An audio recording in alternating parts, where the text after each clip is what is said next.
नमस्कार।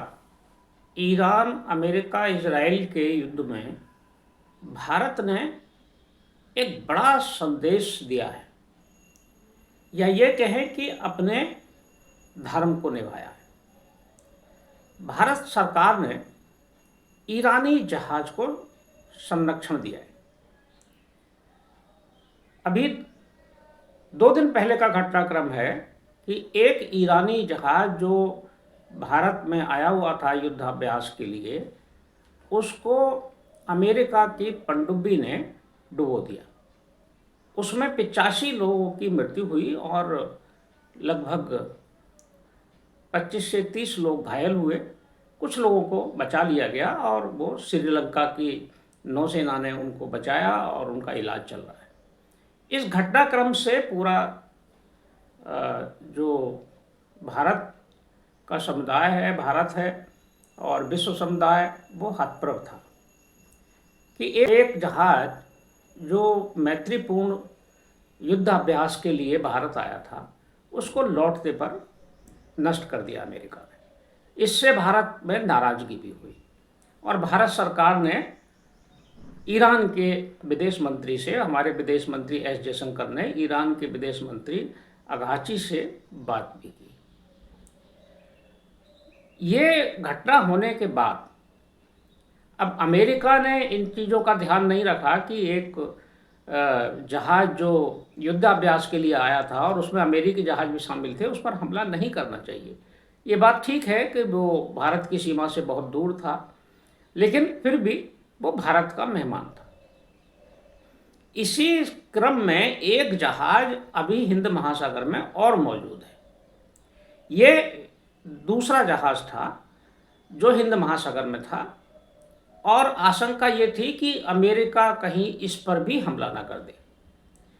हालांकि भारत सरकार की तरफ से जो स्टेटमेंट जारी हुआ है या समाचार जारी हुआ है, भारत सरकार की अधिकृत जो सूचना तंत्र है, प्रसार भारती का, आकाशवाणी और दूरदर्शन, उनके प्रसार भारती के तरफ से, उनकी वेबसाइट की तरफ से ये अधिकृत रूप से सूचना दी गई है कि भारत सरकार ने आयरिश लावेना जो ईरानी जहाज है और उस पर 183 सदस्य उस पर तैनात थे ईरानी नौसेना के, उनको सबको भारत ने शरण दी है और कोच्चि के बंदरगाह पर, केरल के कोच्चि में इसे डॉकिंग की अनुमति दी है और ये अनुमति तकनीकी कारणों से दी गई है। ये भारत सरकार की तरफ से अधिकृत जानकारी है।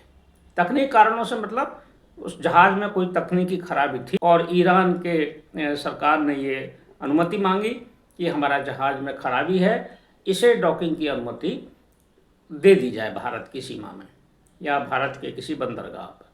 तो भारत सरकार ने इस अनुरोध को स्वीकार कर लिया।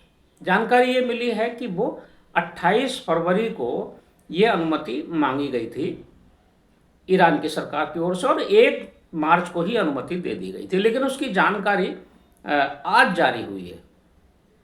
लेकिन अनुमान ये भी लगाया जा रहा है कि अनुमति दे दी गई होगी, लेकिन इस पर कार्रवाई और तत्परता से उसे डॉकिंग करने की अनुमति इसलिए दी गई कि कहीं ऐसा ना हो कि अमेरिका इस जहाज़ को भी लौटते समय कहीं नष्ट ना कर दे या नुकसान न पहुंचा दे।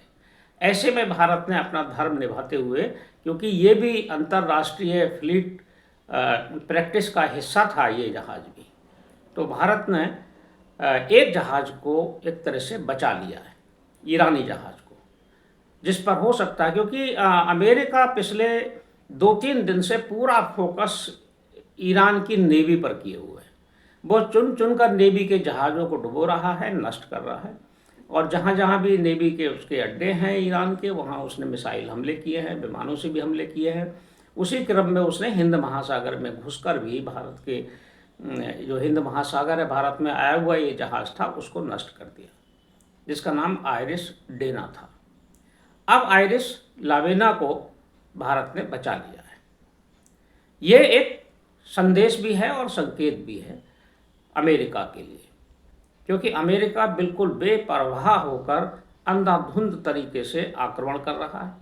युद्ध ईरान और अमेरिका, इजराइल का है, भारत का उससे बहुत ज़्यादा कोई लेना देना नहीं है, कोई मतलब भी नहीं है।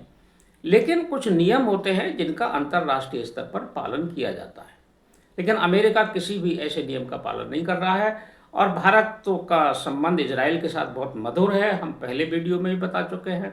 और भारत के साथ ईरान की बातचीत भी चलती रहती है और सैन्य सहयोग भी है भारत और इजराइल के बीच में। एक तरह से बहुत सारी आपूर्ति भारत को ऐसे हथियारों की और उपकरणों की इजराइल से हुई है भारत में, जो बहुत ज़रूरी थे।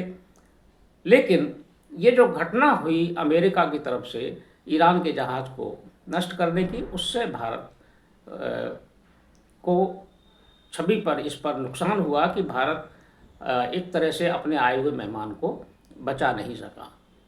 तो अब भारत ने तत्परता दिखाते हुए इस दूसरे जहाज़ को एक तरह से संरक्षण दे दिया है। देखते हैं आने वाले समय में इस युद्ध में, जो बहुत ही भयंकर स्थिति में युद्ध है, अब दोनों इन देशों के बीच में, तीनों देशों के बीच में एक बहुत ही चरम स्तर पर युद्ध पहुंच गया है। ईरान लगातार जवाब दे रहा है और जो चुन चुनकर हमले उसके स्थानों पर अमेरिका की तरफ से किए जा रहे हैं, वो खास तौर से खाड़ी देशों के जो उनके अड्डे हैं वहाँ से हो रहे हैं और ईरान भी उन्हीं पर लगातार जवाबी आक्रमण कर रहा है।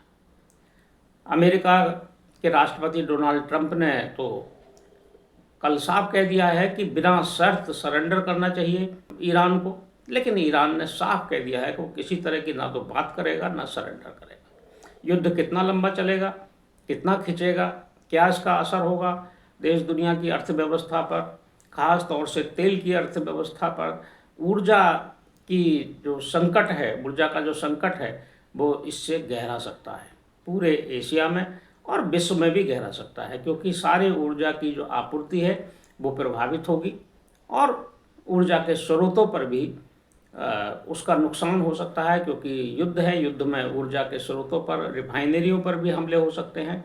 एक रिफाइनरी पर जो सऊदी अरब में थी, उस पर बहुत बड़ा आक्रमण आरामको रिफाइनरी पर ईरान कर भी चुका है। देखते हैं आने वाले समय में ये युद्ध कितनी जल्दी रुकता है।